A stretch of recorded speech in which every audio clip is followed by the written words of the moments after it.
शांति शांति शांति।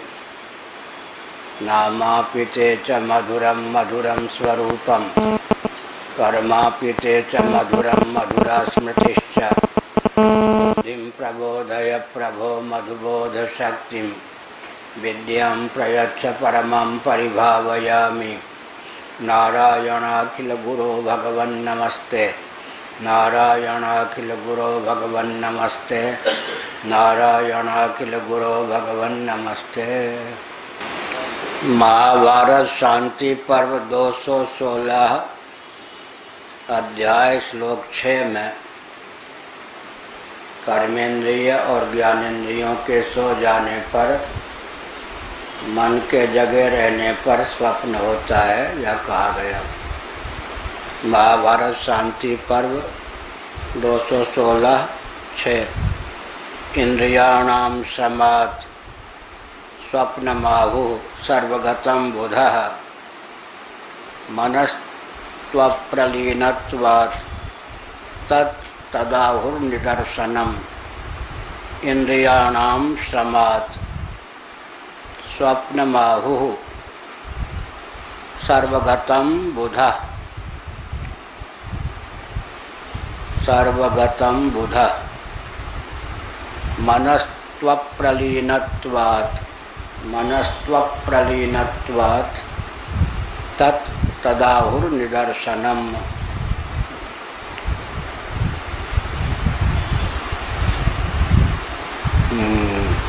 अब क्या भांति पृष्ठ 491 पृष्ठ भांति।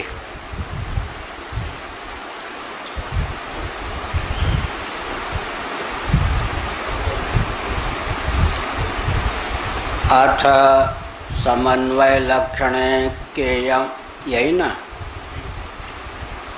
केयमकांडे विरोधा विरोध चिंता भविता हि तस्याः स्थानमवरोधा लक्षणम् इत्यतः।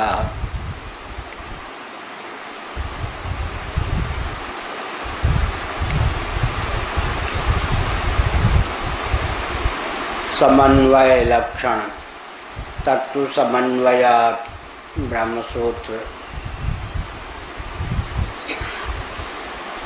चौथा। समग्र वेदांतों में ब्रह्म को लेकर किसी प्रकार का विज्ञान या मतभेद नहीं है। सृष्टा परमात्मा की सच्चिदानंद रूपता और जगत की अभिन्न निमित्तोपादान कारणता का वर्णन उपनिषदों में समान रूप से निगदित है। अतः वह ब्रह्म ही समन्वित है, ऐसा कहा गया। ऐसी स्थिति में विरोध अविरोध की इस पर चिंता ही क्या। भविता ही तस्या स्थानम अविरोध लक्षणम इत्यतः। सांख्यवादियों ने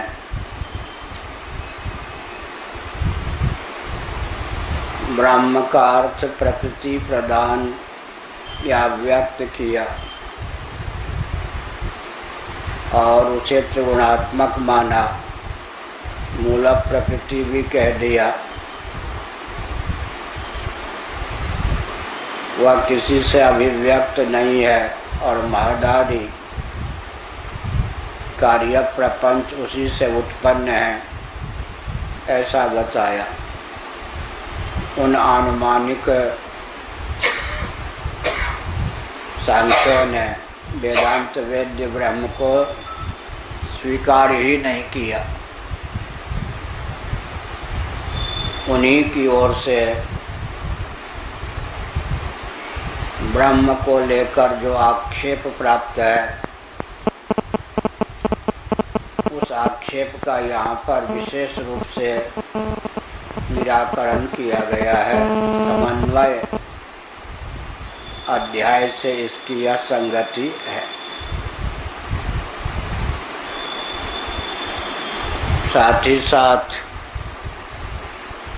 वेदांत वाक्यों में जहाँ कहीं विज्ञान परिलक्षित होता है, समन्वय की जो शास्त्रीय विधा या दृष्टि है उसका आलंबन लेकर समग्र विज्ञानों का समाधान संभव है और आचार्य ने किया भी है।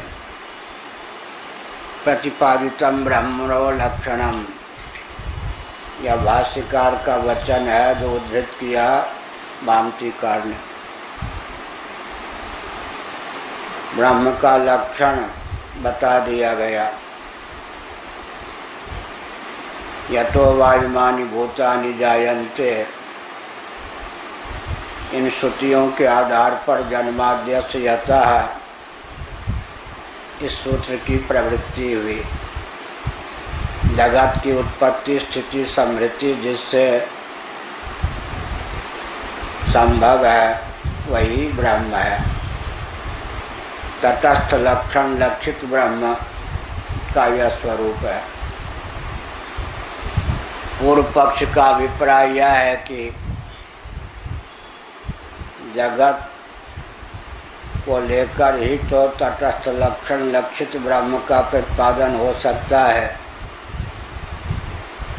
जब जगत को लेकर प्रवृत्त श्रुतियों में शाखा भेद से बहुत सा विज्ञान है, जगत की स्थिति डमाडोल हो जाने के कारण तटस्थ लक्षण लक्षित ब्रह्म का निर्धारण भी संभव नहीं है। इदमित्थम निर्धारण जब संभव नहीं है तब सारा वेदांत कल्पित सिद्ध होता है, अनर्गल प्रलाप सिद्ध होता है। यह पूर्व पक्ष का अभिप्राय है। अयम अर्थः नानैक शाखागत तत्तद वाक्यालोचनया वाक्यार्थावगमे। चश्मा नहीं लगाते, चश्मा लगाओ फिर तो जब चश्मा की जरूरत है तो फिर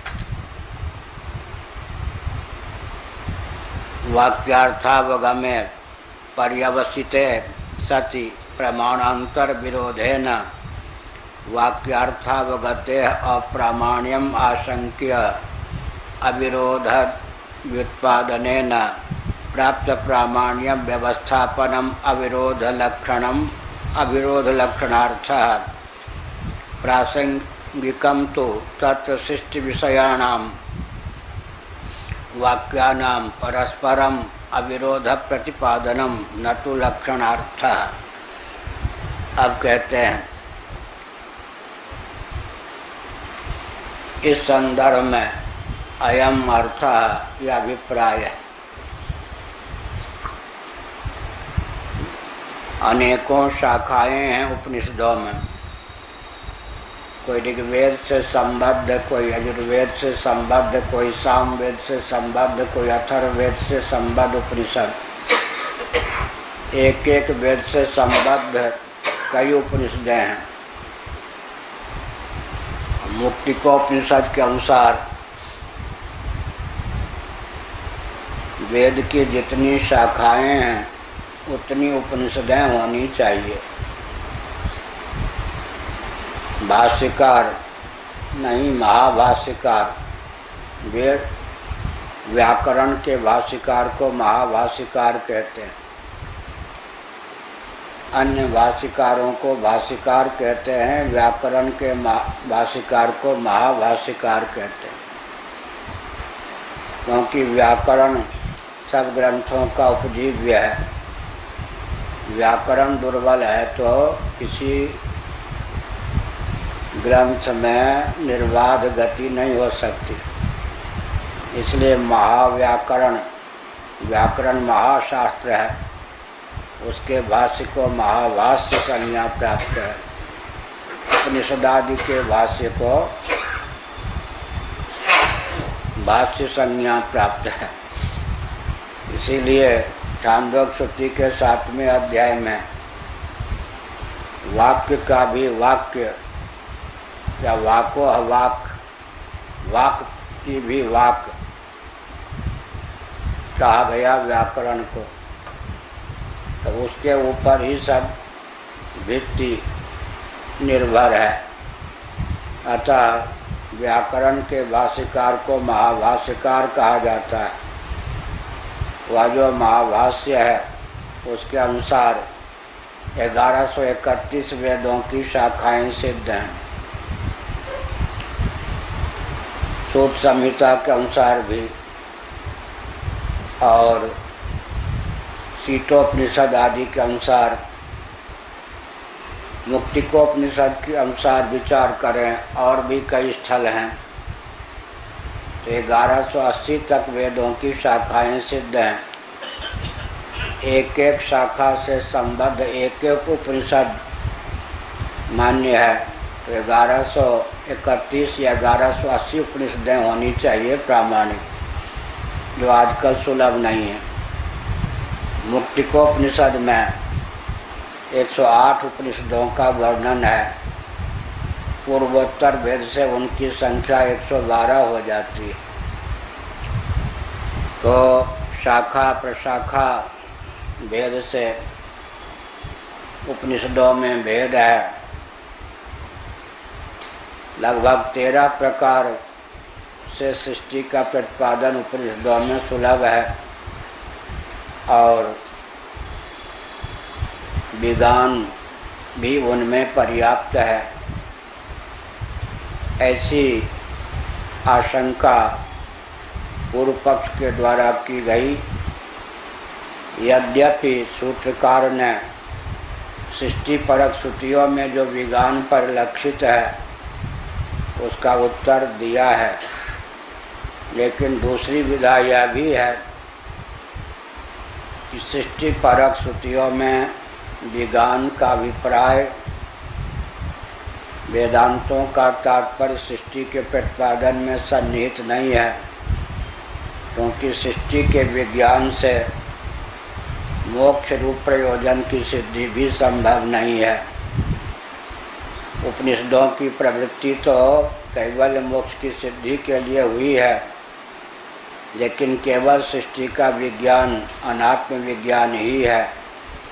उससे तो पुरुषार्थ की सिद्धि संभव नहीं है। जिससे पुरुषार्थ की सिद्धि संभव नहीं है वह उपनिषदों का परम प्रतिपाद्य भी नहीं है। जो परम प्रतिपाद्य है वह ब्रह्म है, अर्थात तो ब्रह्म जिज्ञासा।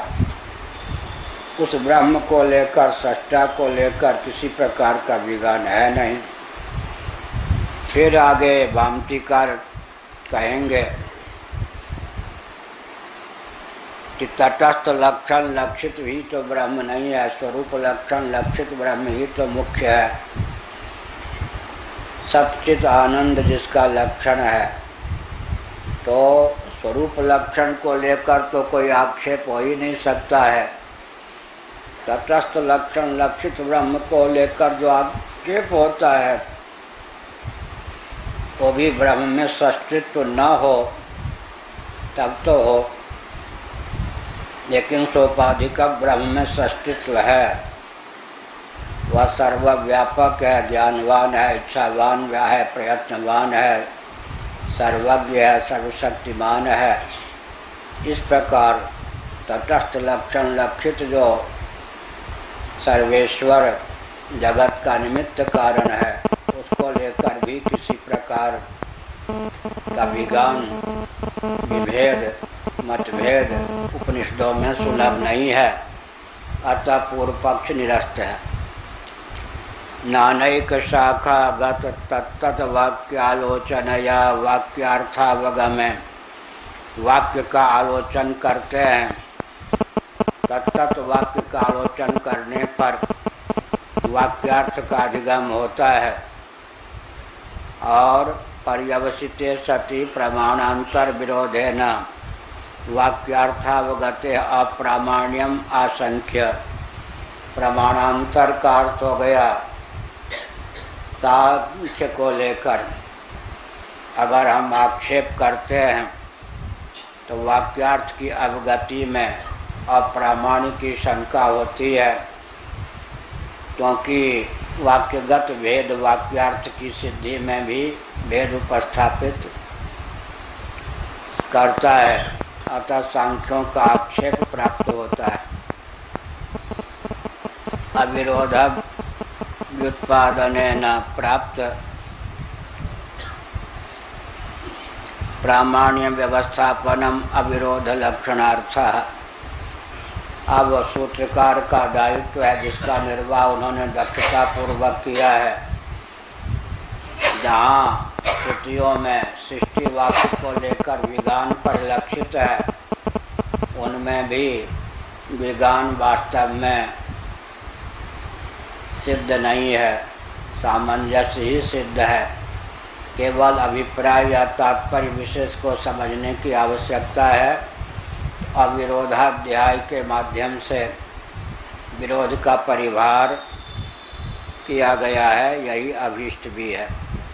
प्रासंगिकम तो तत्र सृष्टि विषयाणाम वाक्यानाम परस्परम अविरोध प्रतिपादनम न तो लक्षणार्थः।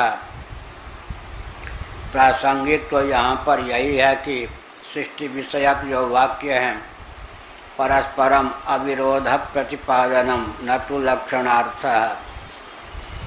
वास्तव में परस्पर अविरोध के प्रतिपादन की भावना से है।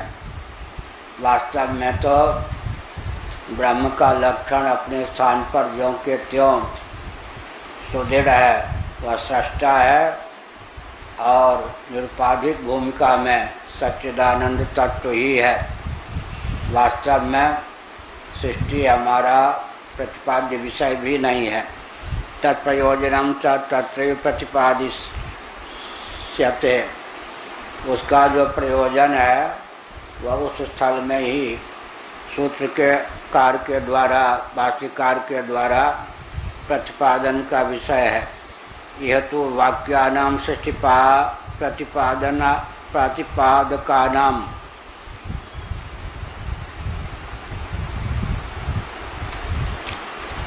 परस्परविरोधे परस्पर विरोधे ब्रह्मणि जगद्योनौ न समन्वय से धुम अर्हति।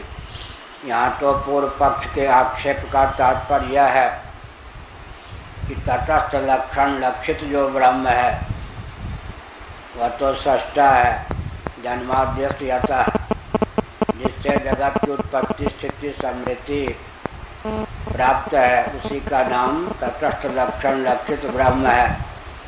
जिसको लेकर तटस्थ लक्षण की प्रसक्ति है वह सृष्टि है या जगत है या विश्व है, उसी को लेकर जब श्रुतियों में एक वाक्यता नहीं है तो जिसको लेकर लक्षण स्थापित किया गया उसी की स्थिति डमाडोल है, तो मानना होगा कि तटस्थ लक्षण लक्षित ब्रह्म भी डमाडोल ही है, अर्थात उसकी सिद्धि भी संदिग्ध ही है या संभव ही है।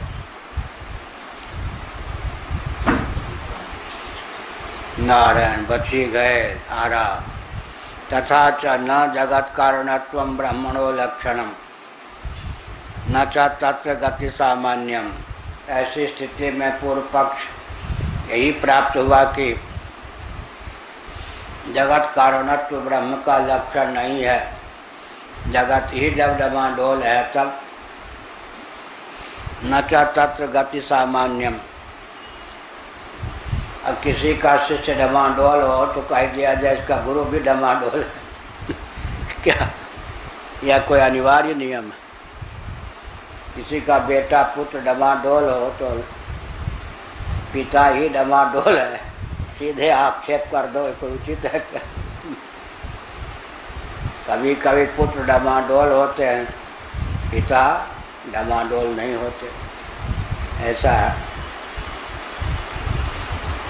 सृष्टि पर श्रुतियों में विज्ञान है, उसी के ऊपर तटस्थ लक्षण लक्षित ब्रह्म निर्भर करता है। जब सृष्टि ही गड़बड़ है, डमाडोल है, एक जैसी उसकी स्थिति उपनिषदों में प्राप्त नहीं है, तो फलबल कल्प है कि सृष्टा भी गड़बड़ ही है। जिसका बेटा गड़बड़ उसका बाप गड़बड़, सीधे ठोक दो नियम। तथा च न जगत कारणत्वम ब्रह्मणो लक्षणम, इससे तो यही सिद्ध होता है जगत कारणत्व ब्रह्म का लक्षण नहीं है, तो ब्रह्म ही नहीं सिद्ध हुआ। फिर न च तत्व गति सामान्यम, और उसको लेकर सभी उपनिषदों की गति में एक रूपता विभेद शून्यता भी चरितार्थ नहीं है। पूर्व पक्ष न च तत्सिद्धये प्रधानस्य अशब्दत्व प्रतिपादनम तस्माद् वाक्यानां विरोधाभ्याम उक्तार्थाक्षेप समाधानाभ्याम समन्वय उपपाद्यता इति समन्वय लक्षणे संगतम इदम अधिकरणम। अब कहते हैं प्रधानस्य अशब्दत्व प्रतिपादनम। प्रधान को जो आप लोग गाली देते हो कि सांख्यों का प्रधान अनुमान सिद्ध है न कि शास्त्र सिद्ध, यह बात ठीक नहीं। अर्थात हम भी वेद को प्रमाण मानने वाले आस्तिक दार्शनिक हैं। हमारा दर्शन जो सांख्य है वो वेदों को प्रमाण मानने वाला है। हमको जो पालंब देते हो कि अशब्द अर्थात श्रुति सम्मत नहीं है, केवल अनुमान के द्वारा सांख्य प्रस्थान सिद्ध है, न कि शब्द अर्थात श्रुति के द्वारा, यह आक्षेप उचित नहीं है। अब कहते हैं वाक्यों को लेकर विरोध परिलक्षित होता है। सूत्रकार के द्वारा प्रदत्त जो अविरोध है उसको देखते हुए फिर अंत में सांख्यों का पूर्व पक्ष ढह जाता है और ब्रह्म अविरुद्ध सिद्ध होता है। स्वरूप लक्षण को लेकर तो कोई विधान है ही नहीं। तटस्थ लक्षण को लेकर जो विधान है उसका दो प्रकार से समाधान होता है। पहला प्रकार तो यह है कि जिसमें हमारा तात्पर्य ही नहीं, केवल इतना तात्पर्य है कि कार्य प्रपंच का उपनिषदों में वर्णन है, चाहे जिस ढंग से हो, उसका कारण ब्रह्म है।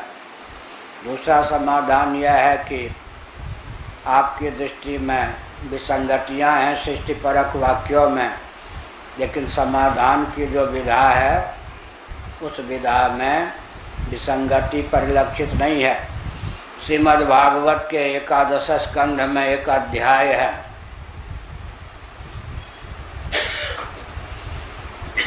उसमें सामंजस्य की दृष्टि बहुत बढ़िया ढंग से दी गई है। उद्धव जी ने कहा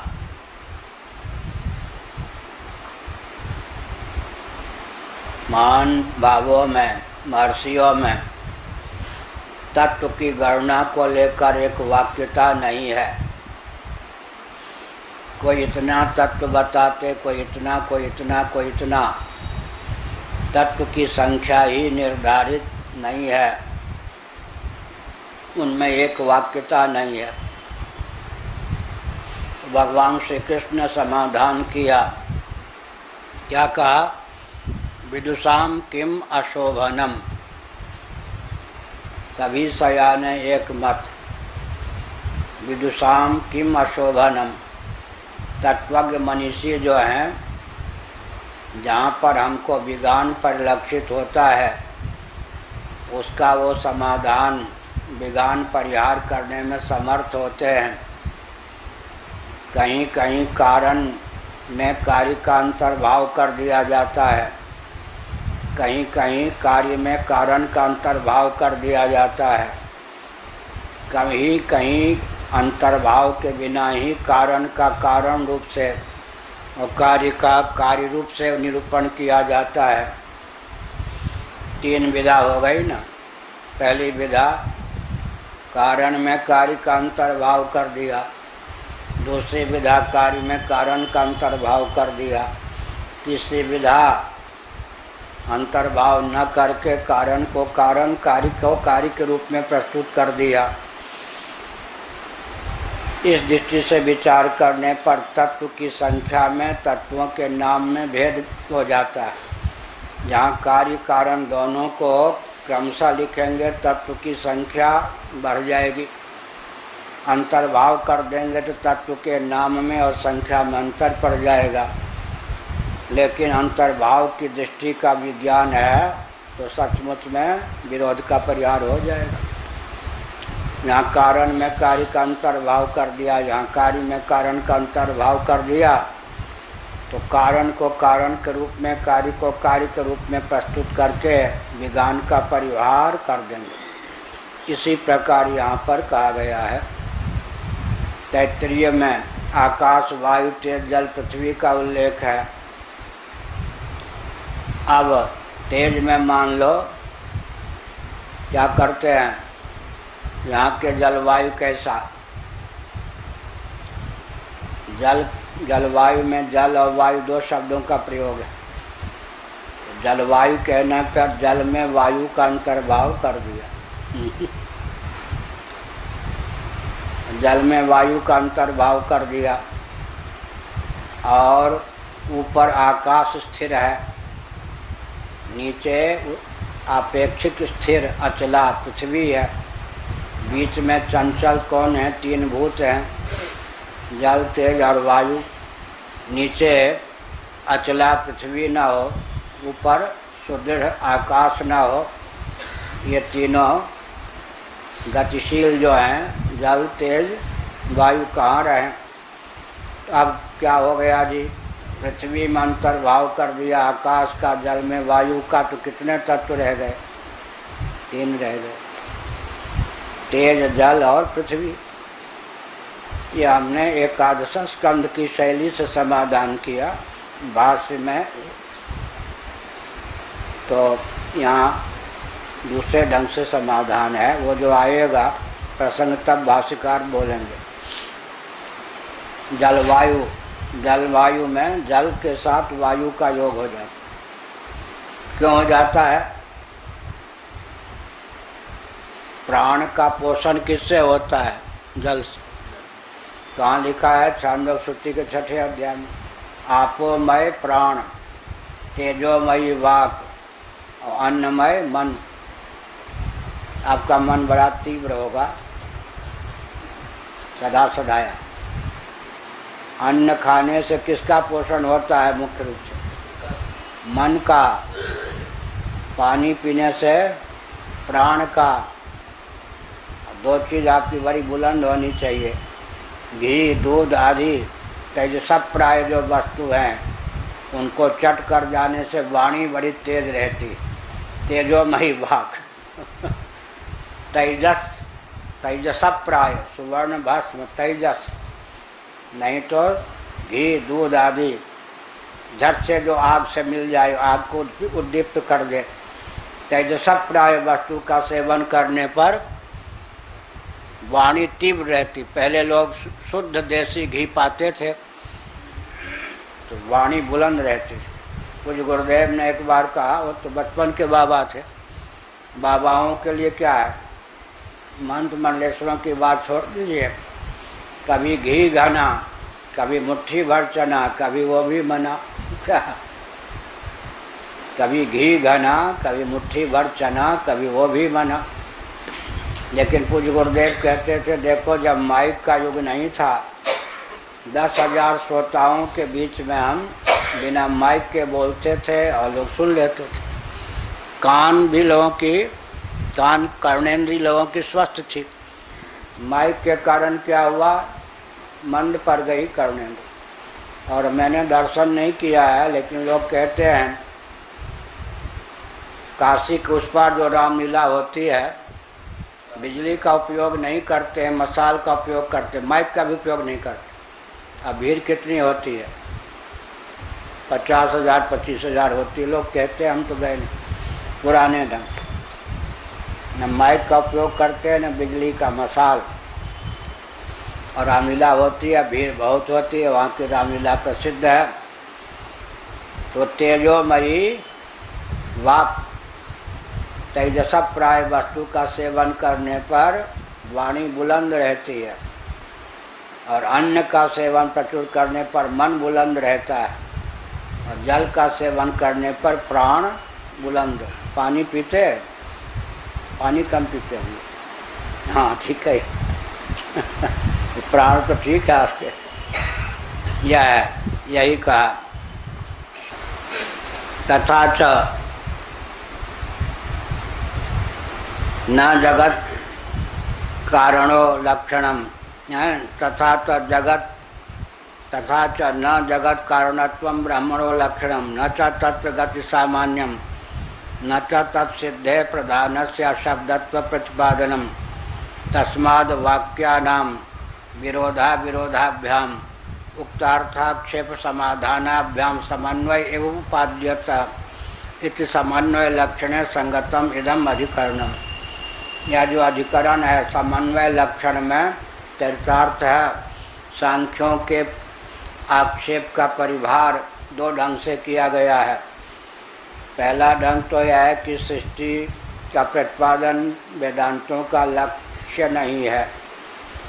लक्ष्य जो प्रधान विषय जो होता है उस पर बल दिया जाता है, जो गौण विषय होता है उस पर विशेष बल नहीं दिया जाता है। दूसरा यह है कि आपको जो विरोध परिलक्षित होता है अंतर्भाव की दृष्टि से विरोध का समाधान किया जा सकता है। जैसे हमने बताया 5 भूतों का उल्लेख न करके छांदोग्य ने 3 का किया, तेज जल और पृथ्वी। पृथ्वी की स्थिरता को देखते हुए आकाश का उसमें अंतर्भाव कर दिया, और जल में वायु का अंतर्भाव कर दिया। क्यों कर दिया?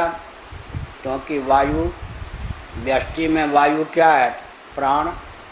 आध्यात्मिक प्राण का पोषण किससे होता है? जल से। इसलिए जल के द्वारा प्राण का पोषण होता तो जल में वायु का अंतर्भाव हो गया। यह अभिप्राय।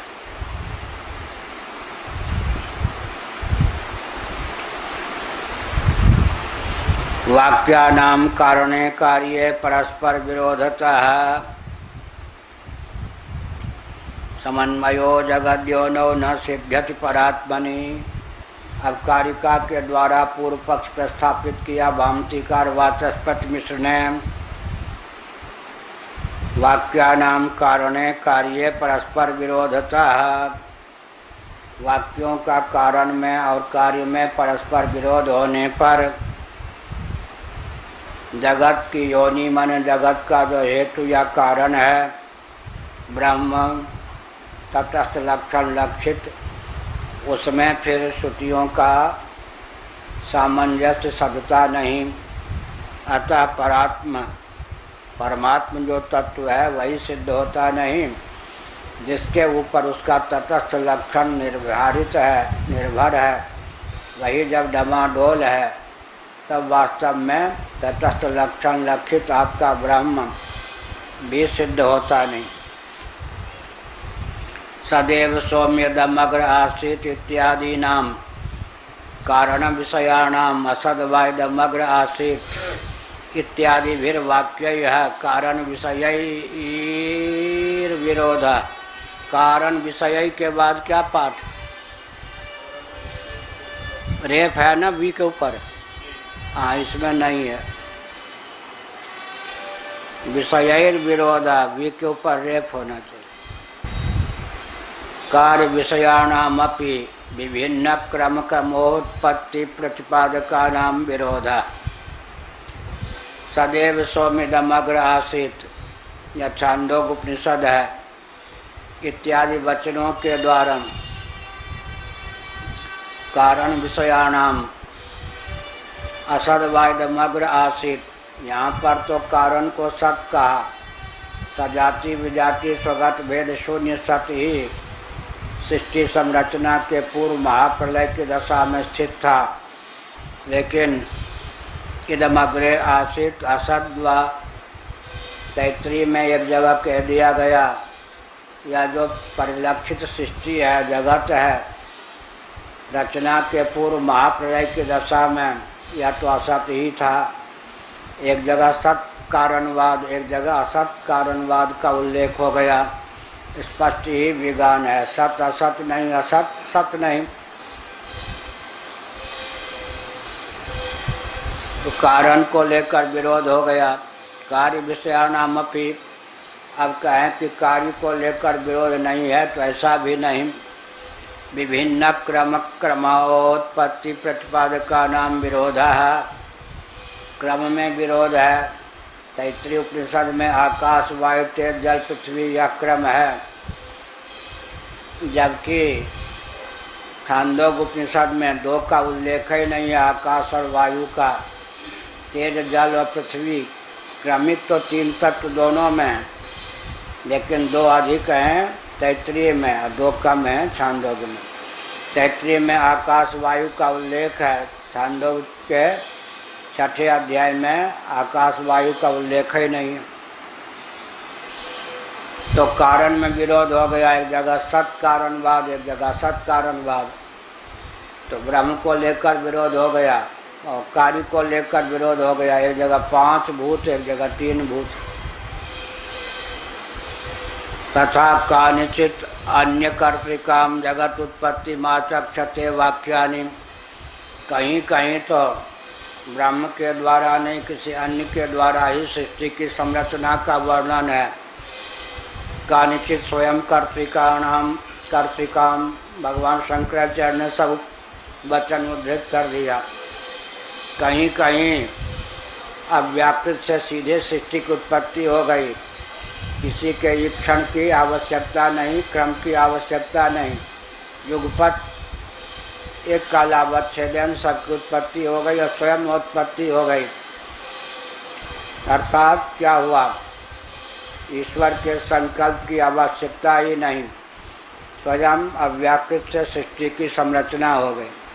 सृष्टिया च तत्कार्य न तत्कारणतया ब्रह्म लक्षितम, लेकिन जब सृष्टि है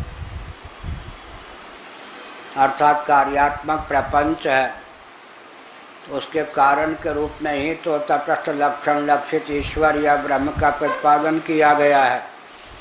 जब कार्य ही लड़खड़ा गया, डमाडोल हो गया, उसका प्रभाव तो कारण पर पड़ेगा ही। जिसके आधार पर हम परमात्मा को सृष्टा कहते हैं वह सृष्टि है। सृष्टि परक वचनों में विज्ञान ने सृष्टि को व्यवस्थित सिद्ध नहीं होने दिया, तो सृष्टा भी कहाँ से व्यवस्थित सिद्ध होगा।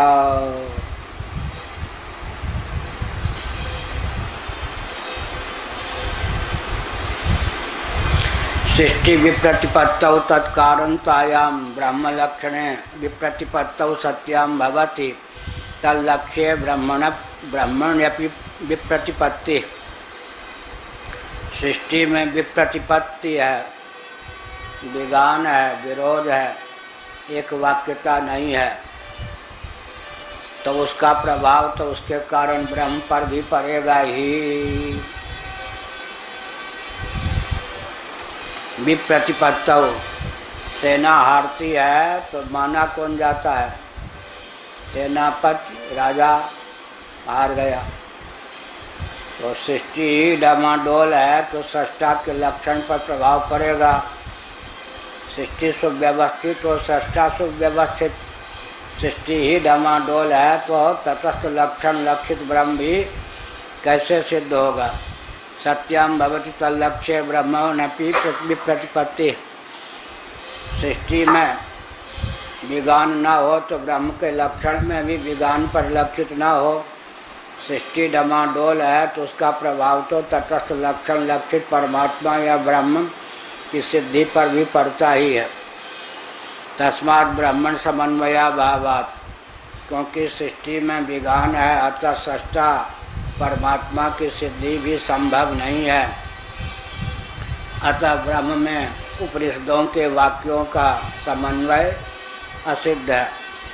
न समन्वय गम्यम ब्रह्म, समन्वय गम्य ब्रह्म सिद्ध नहीं होता। अर्थात वेदांत वाक्य ब्रह्म की सिद्धि में समन्वित हैं, इस रहस्य की अभिव्यक्ति नहीं होती। वेदांतास्तु कर्त्रादि प्रतिपादनेन कर्म विधि पर तयोपचरितार्था अभिव्यक्षितार्था व जपोपयोगिना इति प्राप्तम।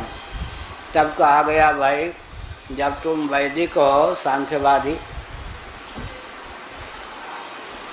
तो वेद का ही तो शिरोभाग उपनिषद है। जो यजुर्वेद को मानेगा वो यजुर्वेद का जो 40वां अध्याय है ईशावास्योपनिषद उसको मानेगा या नहीं? तुम्हारे लिए भी तो वेदांत वेद का ही अंग है ना। अब तुम ही बताओ कि फिर वेद का प्रामाणिक किसमें है? माने वेदांत वाक्यों का प्रामाणिक कैसे चरितार्थ होगा? ऐसा है कि पूर्व मीमांसक तो कहते हैं किसी के पास 100 एकड़ भूमि हो उसमें 2 एकड़ 4 एकड़ भूमि मान लो बंजर हो ऊसर हो। इसी प्रकार वेदों में बंजर भूमि के समान उपनिषद है। वेदों में बंजर ऊसर भूमि के समान कौन है? वेद। तब उनकी उपयोगिता क्या है? पूर्व मीमांसक कहते हैं कि स्वाध्यायो देतव्यः, अपनी शाखा के वेद का अध्ययन यज्ञोपवीत संपन्न परंपरा प्राप्त यज्ञोपवीत संपन्न जो ब्राह्मण क्षत्रिय वैश्य हैं उन्हें करना चाहिए। तो वेद के अंतर्गत ही वेदांत भी हैं, उपनिषदों के शिरोभाग भी हैं। स्वाध्यायो देतव्य स्तुति के अनुसार पाठ के लिए हैं, उनका अर्थ कुछ नहीं है।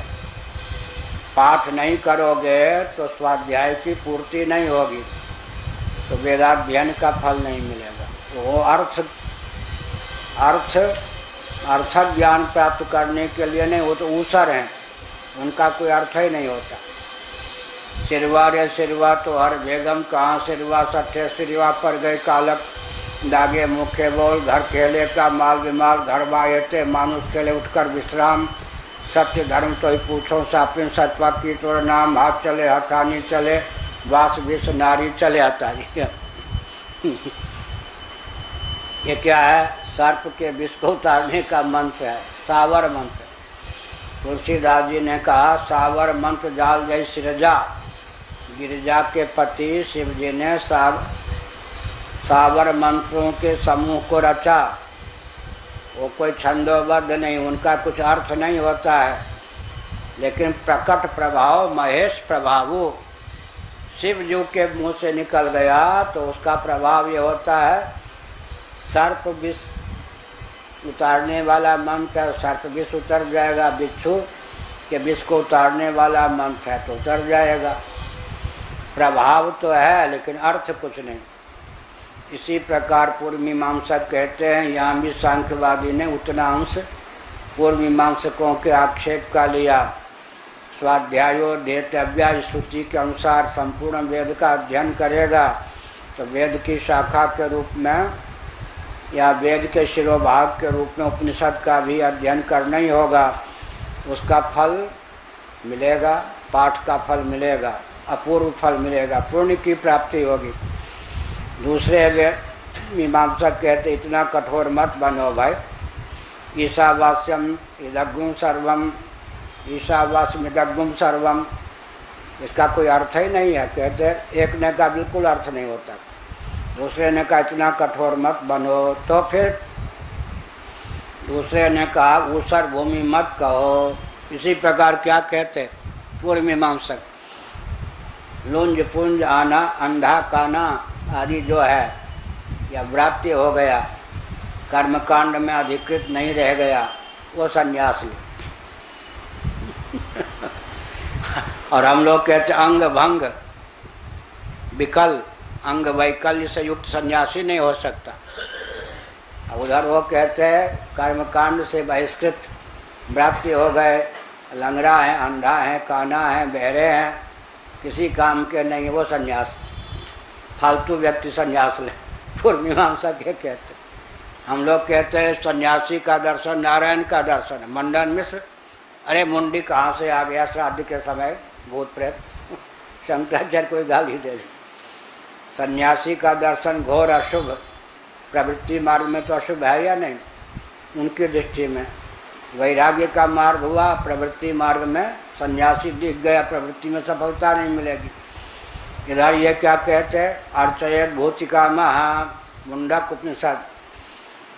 सन्यासी महात्मा सिद्ध तपस्वी कुछ बोलें या न बोलें, भगवान की मूर्ति का पूजन करते हैं, भगवान कुछ बोलते हैं क्या, लेकिन मनोरथ की सिद्धि हो जाती। अर्चयत भूतिका महा, अगर कोई धन भी चाहता है तो तत्वज्ञ महापुरुष की सेवा करे, वो कुछ बोले नहीं, वरदान न दें, तो अभी सेवा करने वाले को धन भी चाहता है तो धन मिल जाएगा। तो हम लोग कहेंगे नारायण का दर्शन हो गया, वो कहते हैं काम सब बंटा ढार हो गया, सन्यासी मिल गया। सन्यासी का दर्शन हो गया, काम सब। मिथिला वाले प्राय ऐसे ही मानते। हमारे पूज्य गुरुदेव ने हमसे पूछ दिया, क्यों हो शाक्त कुल में तुम्हारा जन्म हुआ, सन्यास में कैसे रुचि हो गई? मैंने सर यूँ कहा, हाँ कोई चिंता नहीं, हमारे गुरु भाई भी थे मैथिल।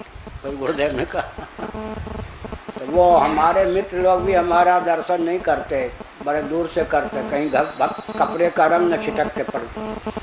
मिथिला वाले इतने डरपोक होते कि सन्यासी का दर्शन करके कहीं हम न सन्यासी हो जाए। माने जीवन भर गृहस्थाश्रम में पड़े रहने का व्यामोह इतना प्रबल होता है।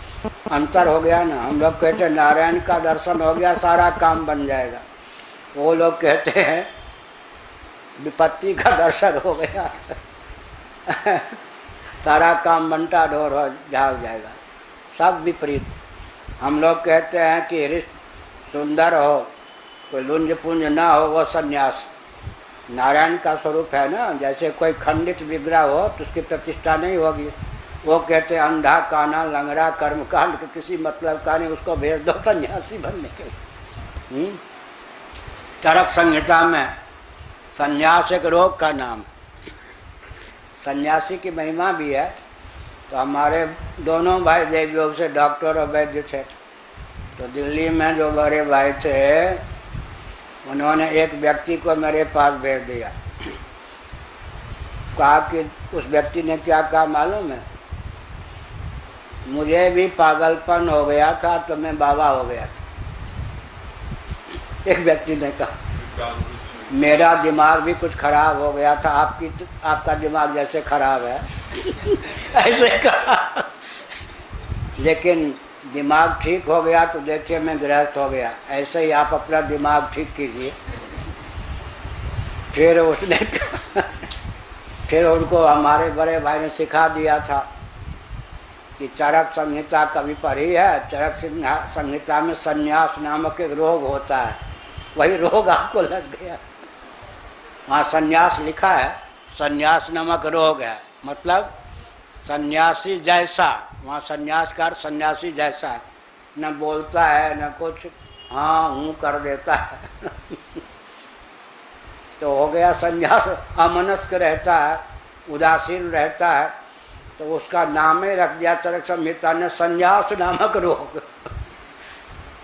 तो आपको वो रोग लग गया है, संन्यास नामक रोग। विपरीत हो गया या नहीं? तो दूसरे क्या कहते, नहीं भाई इतना कठोर मत बनो, बंजर मत कहो उपनिषदों को, आने अंधा काना को सन्यास की ओर मत भेजो।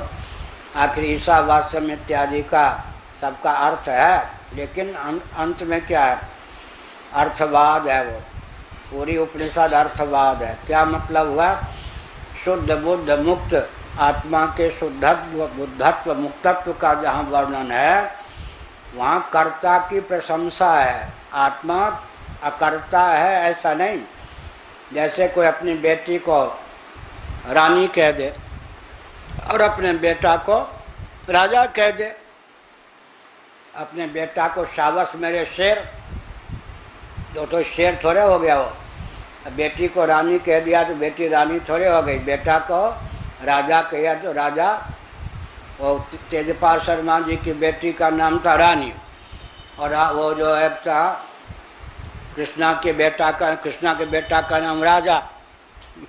तो रानी रानी नहीं हो गई, राजा राजा नहीं हो गया, रानीगंज का। रानीगंज संतोष जी के बेटे का नाम था राजा, तेजपाल शर्मा जी की बेटी का नाम रानी। अपनी बेटी का नाम रानी रख दो तो रानी थोड़े हो गई, बेटे का नाम राजा रख दो तो राजा थोड़े। एक का नाम था इंजीनियर घर का और काम करता था डॉक्टर का, वृंदावन था डॉक्टर, घर का नाम था इंजीनियर। बुलाओ इंजीनियर आवेंगे डॉक्टर। ऐसे ही पूर्व मीमांसकों ने कहा नहीं नहीं, कर्ता आत्मा है। वहाँ पर जहाँ जहाँ लिखा है कि आत्मा कर्ता भोक्ता है, वो कर्ता की स्तुति के लिए, शाबाश मेरे बेटे, ऐसा। और ईश्वर का जहाँ वर्णन है वहाँ पे क्या समझना चाहिए, वो कर्ता जीव की स्तुति है। और सृष्टि की उत्पत्ति का जहाँ वर्णन है, सृष्टि उत्पन्न नहीं होती है, अनादिकाल से ऐसे ही है। क्या कहते पूर्वमीमांसक, न कदाचित अनिर्दिशम जगत, कभी ऐसा नहीं था कि जगत ऐसा नहीं था। तो सृष्टि परक श्रुतियों का तस्माद व एतस्मादात्मना आकाश संभूतः है। सृष्टि परक श्रुतियों का तात्पर्य क्या है, यज्ञ में जो द्रव्य चाहिए ना, सामग्री, हवनीय सामग्री, हवन की सामग्री, हव्य, उसकी प्रशंसा में तात्पर्य। सृष्टि परक श्रुतियों का तात्पर्य हवनीय द्रव्य की प्रशंसा में, कर्ता की प्रशंसा में ईश्वर परक वचन का तात्पर्य है।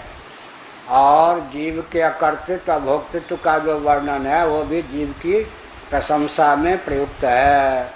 इस प्रकार से अब यहाँ इन्होंने क्या कहा, जब कहा गया आप भी तो सांख्यवादी वैदिक हो ना, तो वेद सब निरर्थक हैं क्या? का नहीं, वेदों का तात्पर्य ईश्वर की सिद्धि में नहीं है, क्योंकि सृष्टि परक वचनों में विज्ञान होने के कारण सृष्टि की स्थिति डमाडोल हो गई, तो सृष्टा भी सिद्ध नहीं हो पाएगा व्यवस्थित। तो क्या है भाई, तस्माद् ब्रह्मण समन्वया भाव न समन्वय गम्यम ब्रह्म। ब्रह्म में वेदांतों के समन्वय का भाव होने के कारण समन्वय गम्य ब्रह्म नहीं है। वेदांतास्तु फिर क्या है जी, वेदांत क्या है, कर्त्रादि प्रतिपादने न कर्म विधि परतया उपचरितार्था। कर्ता का कर्ता भोग आदि माने भोक्ता, कर्ता भोक्ता सुखी दुखी ये सब जो उसका प्रतिपादन करने के व्याज से कर्म विधि पर, कर्म विधि के पोषक के रूप में वेदांतों में आत्मा का वर्णन है। कर्म विधि परतया उपचरितार्था, गौण, वहाँ गौण अविवक्षितार्था व, अथवा यूँ कहो मतलब वही हो गया, पूर्व मीमांसकों जैसी बात हो गई। कर्ता की स्तुति में, भोक्ता की स्तुति में वेदांत वाक्यों का प्रयोग है। वास्तव में तो भूतम भव्याय, भूत माने सिद्ध जो पदार्थ हैं, भव्य माने अनुष्ठेय याग, यज्ञ याग आदि की सिद्धि के लिए हैं। जो मीमांसकों की दृष्टि थी उसी को लाकर सांख्यों ने अपनी दृष्टि बना के रख दी। कर्म विधि परक हैं वेदांतों के वाक्य, कर्ता भोक्ता को बढ़ चढ़ के बताने वाले हैं, सचमुच में परमात्मा के प्रतिपादक नहीं हैं। अथवा जप योगिना इति, जप का अर्थ यहाँ पर पाठ, अथवा जप स्वाध्यायो देतव्य, इस श्रुति के द्वारा समग्र वेदों का अध्ययन प्राप्त होता है। जब समग्र वेदों का अध्ययन प्राप्त होता है तो तत्त शाखा से संबद्ध जो शिरोभाग रूप उपनिषदें हैं उनका भी अध्ययन माने पाठ विहित है। ऐसी स्थिति में जप क्या, जप का अर्थ यहाँ पर है पाठ। जो वैदिक हैं उनका पाठ करें, इससे अपूर्व की सिद्धि होगी। जैसे सावर मंत्र का कोई अर्थ नहीं होता, लेकिन उसके पाठ करने से जापक को क्या होता है, मंत्र सिद्ध हो जाता है और मंत्र अपना प्रभाव डाल देता है। इसी प्रकार ऊसर कोटि के जो वेद हैं उन्हीं का नाम उपनिषद है। लेकिन स्वाध्यायोध्येतव्य की दृष्टि से उनका जो विधिवत पाठ करता है अधिकृत व्यक्ति, उसको वेद पाठ का फल प्राप्त होता है। पुण्य की प्राप्ति के लिए है, पुण्य की प्राप्ति के लिए है। तो अभी हो गया कर्म कांड में विनियुक्त, सीधे कर्ता भोक्ता की स्तुति के लिए हैं, तो अभी कर्म कांड में प्रयुक्त हो गया। ये जप का पाठ कर दिया उपासना को लेकर, और हवन इत्यादि का नाम ले लिया कर्म कांड को लेकर। वास्तव में आत्मा और ब्रह्म के एकत्व का, ईश्वर के प्रतिपादन का विषय ही नहीं है उपनिषदों में, यह कह दिया। एवं प्राप्त उच्यते, इस प्रकार पूर्व पक्ष प्राप्त होने पर कहा जाता है।